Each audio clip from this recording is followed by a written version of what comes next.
우리 다 함께 사도신경으로 신앙 고백하면서 6월 24일 새벽 기도회를 하나님 앞에 올려드리겠습니다.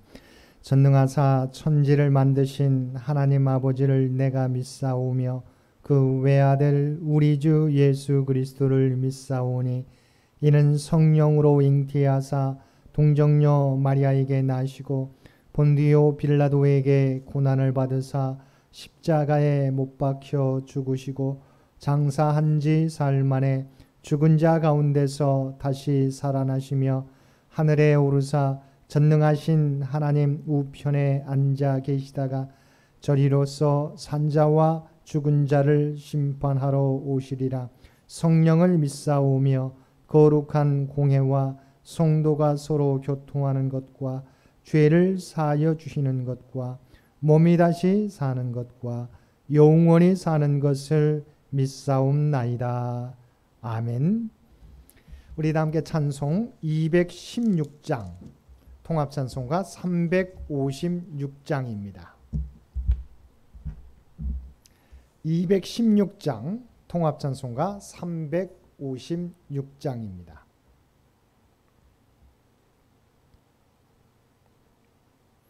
성자의 귀한 몸 날 위하여 버리신 그 사랑 고마워라. 내 머리 숙여서 주님께 비는 말 나 무엇 주님께 바치리까. 지금도 날 위해 간구하심 이 옅은 믿음이 아옵나니. 주님의 참사랑 고맙고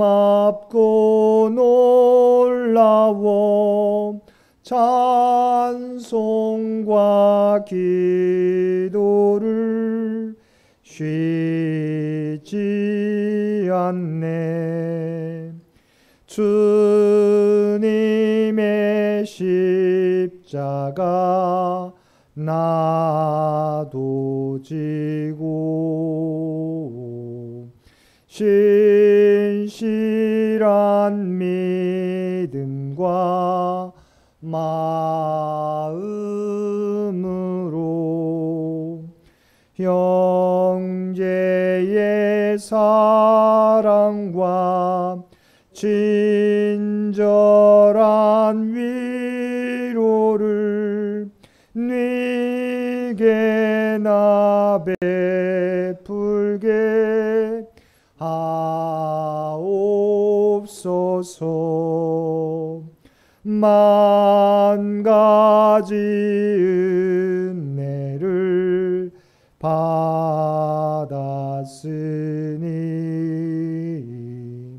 내 평생 슬프나 즐거우나 이 몸을 온전히 주님께 바쳐서 주님만 위하여 늘 살겠네. 아멘. 오늘 우리에게 주신 하나님의 말씀 출애굽기 30장 1절에서 16절까지 말씀입니다. 출애굽기 30장 1절에서 16절까지 우리 주신 말씀 한 절씩 교독합니다. 출애굽기 30장 1절에서 16절까지. 너는 분향할 제단을 만들지니 곧 조각목으로 만들되 길이가 한 규빗, 너비가 한 규빗으로 네모가 반듯하게 하고 높이는 두 규빗으로 하며 그 뿔을 그것과 이어지게 하고 제단 상면과 전후 좌우 면과 뿔을 순금으로 싸고 주위에 금테를 둘을 지며 금태 아래 양쪽에 금고리 둘을 만들되 곧 그 양쪽에 만들지니 이는 제단을 매는 채를 꿰 것이며 그 채를 조각목으로 만들고 금으로 싸고 그 제단을 증거궤 위 속죄소 맞은편 곧 증거궤 앞에 있는 휘장 밖에 두라. 그 속죄소는 내가 너와 만날 곳이며 아론이 아침마다 그 위에 향기로운 향을 사르되 등불을 손질할 때 살을 찌며 또 저녁 때 등불을 켤 때에 살을 찌니 이 향은 너희가 대대로 여호와 앞에 끊지 못할지며 너희는 그 위에 다른 양을 사르지 말며 번제나 소제를 드리지 말며 전제의 술을 붓지 말며 아론이 1년에 한 번씩 이 향단은 불을 위하여 속죄하되 속죄제의 피로 1년에 한 번씩 대대로 속죄할지니라. 이 제단은 여호와께 지극히 거룩하니라. 여호와께서 모세에게 말씀하여 이르시되 내가 이스라엘 자손의 수요를 조사할 때에 조사받은 각 사람은 그들을 계수할 때에 자기의 생명의 속전을 여호와께 드릴지니 이는 그들을 계수할 때에 그들 중에 질병이 없게 하려 함이라. 무릇 계수 중에 드는 자마다 송수의 세겔로 반세겔을 낼지니 한 세겔은 20게라라 그 반세겔을 여호와께 드릴지며 계수 중에 드는 모든 자 곧 20살 이상 된 자가 여호와께 드리되 너희의 생명을 대속하기 위하여 여호와께 드릴 때 부자라고 반세겔에서 더 내지 말고 가난한 자라고 덜 내지 말지며 너는 이스라엘 자손에게서 속전을 취하여 회막 봉사에 쓰라. 이것이 여호와 앞에서 이스라엘 자손의 기념이 되어서 너희의 생명을 대속하리라. 아멘. 오늘도 새벽을 깨우고 기도로 말씀과 기도로 목요일 하루를 시작하는 모든 성도들 가운데 하나님의 놀라운 은혜가 언제나 함께 하시기를 주님의 이름으로 간절히 축원드립니다. 오늘 본문은 하나님께서 모세에게 제사장이 회막 안 성소에 들어가 향을 사를 분향단 제작에 대한 말씀과 회막 봉사에 쓰일 속전에 대한 말씀을 담고 있습니다. 하나님께서는 모세에게 분향단 제단을 만들라고 지시하셨습니다. 우리는 지난번 지성소와 성소에 대한 내용을 다룰 때 성소 안에는 진설병 상과 등잔대와 분향단이 있다는 사실을 살펴보았습니다. 진설병을 놓는 떡상은 성소 안에서 북쪽에, 그리고 불을 밝히는 등잔대는 떡상과 마주보는 남쪽에, 그리고 분향단은 지성소와 성소를 구분하는 휘장 앞에 위치하도록 하였습니다. 방향으로는 서쪽입니다. 6절 말씀입니다. 그 제단을 증거궤 위 속죄소 맞은편 곧 증거궤 앞에 있는 휘장 밖에 두라. 그 속죄소는 내가 너와 만날 곳이며. 이렇게 제작을 명령한 분향단은 말 그대로 향을 태우는 제단입니다. 성막의 다른 기구들과 마찬가지로 분향단 역시 아카시아 나무로 만든 조각목으로 제작되는데 그 길이와 너비는 똑같이 한 규빗 45cm이고 높이는 두 규빗 90cm입니다. 따라서 그 단면은 정사각형의 네모 반듯한 모양입니다. 그리고 네 모퉁이 위에 뿔을 이어 붙인 후 분향단 좌우 전후 좌우 4개의 면을 포함해 그 윗부분까지 모두 순금으로 싸고 주위에는 금테를 두르는데 이는 진설병 상을 만드는 방식과 똑같습니다. 또한 운반을 위해서 금테 아래 양쪽으로 금고리 둘을 만들고, 이게 우리가 운반하려면 우리가 이 궤를 우리가 그 막대를 꿰야 되지 않습니까? 그래서 고리 둘을 만들고 분향단 양쪽에 달린 고리에 조각목으로 만들어 금으로 싼 채를, 이 막대를 의미합니다. 채를 꿰어 어깨에 맬 수 있게 하였습니다. 하나님께서는 제사장이 아침마다 등불을 손질할 때 향기로운 향을 사르며 저녁에도 등불을 켤 때 분향단의 향을 사르는 것을 대대로 지켜야 할 영원한 규례로 규정하였습니다. 그러니까 등잔대에 불을 켤 때 함께 향을 살라야 된다고 하는 것이지요. 그리고 하나님께서는 분향단과 관련해 두 가지 세부 규례를 추가하시는데 첫 번째 규례는 분향단에 드리는 향에 관한 것입니다. 이 분향단에는 정해진 향 외에 다른 향을 살을 수 없을 뿐만 아니라 본제와 소제 그리고 전제 술도 부어서는 안 된다는 것입니다. 분향단에 관한 두 번째 추가 규례는 1년에 한 번씩 돌아오는 대속죄일에 대제사장이 속죄소 안으로 들어가기 전 속죄제로 드린 수송아지의 피로 분향단을 거룩하게 속죄해야 한다는 규례입니다. 이처럼 거룩한 분향단조차 속죄가 필요하다는 사실은 이 세상에 있는 모든 것은 물건이나 사람 할 것 없이 어느 것 하나 부정하지 않은 것이 없다는 사실을 우리에게 보여주고 있습니다. 이것은 구약시대 분향 드리는 것이 우리의 기도를 상징하는데 우리가 드리는 기도도 하나님의 뜻보다 인간의 생각을 앞세우는 경우가 많으므로 허물된 것이 많이 있다는 것입니다. 따라서 우리가 드리는 기도 역시 하나님께 드려졌다고 해서 다 된 것이 아니라 우리의 기도가 하나님의 뜻 안에서 드려질 수 있도록 언제나 돌아보아야 하는 것입니다. 그리고 분향단에서 우리에게 주는 몇 가지 중요한 교훈이 있습니다. 7절과 8절 말씀에 보면 등불을 정리할 때와 켤 때 향을 사르라고 하였는데 여기에 심오한 영적 의미가 있습니다. 이미 앞에서 말했듯이 분향단은 성도의 기도를 상징합니다. 그리고 등불은 여러 가지 해석이 나올 수 있겠지만 등불은 빛을 비춘다, 어둠을 밝힌다는 의미가 있지 않습니까? 그래서 등불은 성도의 의로운 행실을 상징합니다. 따라서 향을 등불을 정리할 때와 켤 때 사르라고 하는 것은 영적으로 볼 때 성도의 기도에는 반드시 행함이 빛이 비추어지는 이 행함이 수반되어야 함을 교훈하는 것입니다. 그러니까 향과 빛이 함께 켜지고 또한 향이 살라지는 것처럼 기도도 올라가야 되고 또한 빛을 비추는 행함도 함께 이루어져야 한다는 것입니다. 성도는 기도와 행함이 함께하는 삶을 살아야 한다는 것입니다. 오늘날 성도들의 가장 큰 문제가 무엇인 줄 아십니까?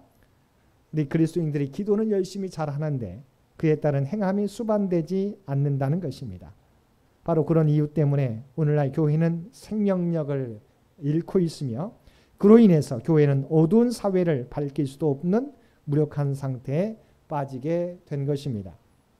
하나님의 역사는 우리가 가만히 앉아서 기도만 한다고 이루어지는 것이 아닙니다. 기도와 함께 우리가 감당해야 될 우리의 책임, 행함이 수반되어야 하는 것입니다. 행함이 수반되지 않는 믿음은, 행함이 없는 믿음은 죽은 믿음이라고 했던 것처럼 기도도 마찬가지입니다. 하나님께 기도했으면 우리가 해야 할 일을 우리가 또한 감당해야 하는 것입니다. 기도와 행함은 함께 가는 동반자입니다. 그리고 두 번째 교훈은 기도는 끊어져서는 안 된다는 것입니다.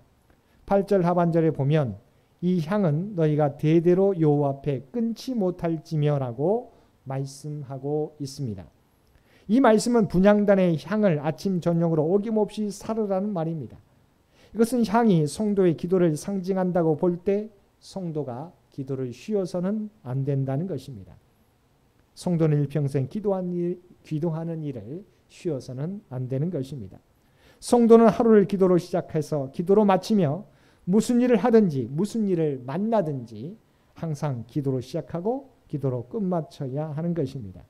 그리고 기도는 어느 하루만 아니면 한 달이나 어느 기간 동안만 이어져서는 안 됩니다. 우리의 평생 동안 기도는 이어져야 하는 것입니다. 그래서 사무엘 선지자는 나는 너희를 위하여 기도하기를 쉬는 죄를 여호와 앞에 결단코 범하지 않겠노라고 고백했던 것입니다. 우리가 기도하지 않는다는 것은 모든 것을 내 힘과 능력으로 하려는 교만을 의미합니다. 물론 하나님께서는 우리에게 있어야 할 모든 것들을 다 알고 계신 전지전능하신 분이십니다. 하지만 그럼에도 불구하고 하나님은 기도라는 도구를 통해서 그것을 이루어 가시기를 원하시는 것입니다. 기도도 하나님을 믿는 믿음에 속하는 것입니다. 그러므로 우리는 항상 그리고 일평생 기도해야 합니다. 쉬지 않고 끊임없이 피어오르는 기도의 향만이 우리를 향한 하나님의 뜻을 이루어지게 할 수 있는 것입니다. 이어 하나님께서는 11절에서 16절까지의 말씀을 통해서 이 거룩한 회막의 제의적 기능이 계속 유지되도록 이스라엘 자손에게 생명의 속전을 드리도록 하였습니다. 생명의 속전은 20살 이상 된 자가 드리는 것으로 부자든 가난한 자든 모두 반세겔로 하였습니다. 인고조사를 통해 계수된 이스라엘 자손은 여호와께서 지난날 베푸신 구원의 은혜를 인정하며 감사하는 마음으로 생명의 속전을 드려야 했습니다. 이렇게 드려지는 생명의 속전의 용도는 첫째, 회막 봉사를 위해 사용되었습니다. 그리고 둘째는 이스라엘 자손의 기념이 되어서 하나님의 베푸신 구원의 사건을 기억하게 하였습니다. 여기서 기념은 기억이란 의미도 가지고 있습니다. 다시 말하면 이스라엘 백성들이 낸 속전으로 만들어진 성막이 이스라엘 백성들에게 출애굽을 통해 그들이 체험했던 하나님의 구원 은총을 두고두고 기억나게 해준다는 의미입니다. 이스라엘 백성들은 성막을 볼 때마다 하나님께서 애굽에 내리신 10가지 재앙, 그 중에서도 마지막 재앙에서 건짐받은 장자를 죽이는 사건에서 건짐받은 사건, 또한 출애굽 이후 바로 군대 추격 중에서 극적으로 홍해를 건넌 사건들을 기억했을 것입니다. 그때마다 그들은 말할 수 없는 위급함 가운데서 극적으로 자신의 생명을 건져주신 하나님의 은혜를 새삼 새록새록 그들의 기억 가운데서 되살렸을 것입니다. 이처럼 분향단과 속전에 대한 말씀은 하나님께 드리는 기도와 하나님의 구원의 은혜를 기억하고 감사하는 목적으로 제작하라고 또한 드리라는 명령인 것입니다. 오늘 우리의 삶도 마찬가지입니다. 하나님께서는 우리의 기도가 멈추어지지 않기를 바라십니다. 그리고 언제나 하나님의 구원의 은혜를 기억하고 감사하고 그 은혜에 합당하게 살아가기를 원하십니다. 오늘도 우리에게 베푸신 구원의 은혜를 기억하고 감사하며 하나님과의 교제가 멈춰지지 않도록 힘쓰며 살아가는 저와 여러분 모두가 되시기를 주님의 이름으로 간절히 축원드립니다. 함께 기도드리겠습니다. 사랑하는 충만하신 아버지 하나님, 하나님께서는 분향단의 향이 끊어지지 않게 하라고 말씀했습니다. 우리가 살아가는 날 동안 하나님께 드리는 기도가 아버지는 끊어지지 않도록 날마다 힘쓰며 살아가는 우리 모두가 되게 하여 주옵소서. 또한 생명의 속전, 우리를 구원해 주신 구원의 은혜를 기억하고 감사하라고 말씀해 주셨습니다. 아버지 하나님, 우리가 날마다 이 땅에 살아가게 될 때 십자가 은혜를 기억하고 십자가 은혜에 감사하며 또한 그 은혜에 합당하게 살아가는 우리 모두가 되게 하여 주옵소서. 그래서 그 은혜를 잊어버리지 않는 우리 모두가 되게 하여 주옵소서. 특별히 오늘도 이 나라 이 민족을 긍휼히 여겨 주시기를 원합니다. 이 나라 이 민족을 위한 희생이 헛되지 않도록 주여 역사하여 주옵소서. 또한 우리 창년재단의 주님의 도구로 사용되기를 원합나니 주의 몸된 교회를 이루고 있는 주의 몸된 이 전하고 있는 모든 주의 백성들 각자의 삶의 자리에서 구별된 삶을 통해서 하나님의 영광을 드러내게 하여 주옵소서. 간절히 바라기는 우리가 간구하는 주님을 믿고 간구하는 기도가 아버지 하나도 빠짐없이 주님의 뜻 가운데서 응답되기를 원합니다. 육신이 연약한 자에게 하나님의 구원의 손길, 치유의 손길을 허락하여 주시어서 아버지 하나님 치유와 회복의 역사가 구하는 자들마다 나타나게 하여 주옵소서. 물질적 어려움 당하는 자에게 이 어려움을 이겨나갈 수 있는 힘도 주실 뿐만 아니라 풍성한 은혜를 모두에게 허락하여 주옵소서. 흩어져 있는 가족들 어느 곳에 있든지 눈동자와 같이 기억하여 주시고 지켜주시기 원합니다. 그래 들려오는 소식이 복된 소식 되게 하여 주옵소서. 걱정하고 근심하지 않게 하여 주옵소서. 또 우리 사랑하는 자녀들의 앞길 가운데 함께 동행하여 주시고 지켜주시곤 합니다.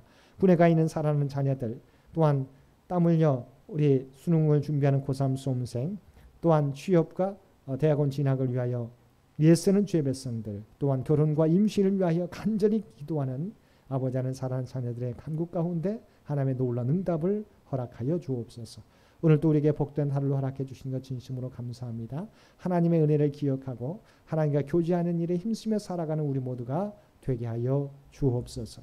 이제는 우리 주 예수 그리스도의 은혜와 아버지 하나님의 극진하신 사랑하심과 성령님의 세상 끝날까지 우리와 동행하시며 인도하시는 놀라운 교통의 역사가 오늘 주신 말씀을 따라 늘 하나님의 은혜를 기억하고 하나님과의 교제가 끊어지지 않는 삶을 살겠노라고 결단하며 세상 가운데 나아가는 사랑하는 주의 백성들과 그의 가정과 산업의 터전 위에 오늘도 주님 전에 나와 예배드리는 주의 백성들 또한 각자의 삶의 자리에서 마음을 다하여 예배드리는 모든 주의 백성들 머리 위에 이제로부터 영원토록 함께 주시기를 우리 주 예수님의 이름으로 간절히 축원하옵나이다. 아멘. 여러분 기도하실 때 오늘 주신 말씀을 위해서 이 나라의 민족을 위해서 창현재단을 위해서 창현의 가족들을 위해서 기도해 주시고 각자의 기도 제목 가지고 더욱더 하나님 앞에 가까이 나아가시기를 바랍니다.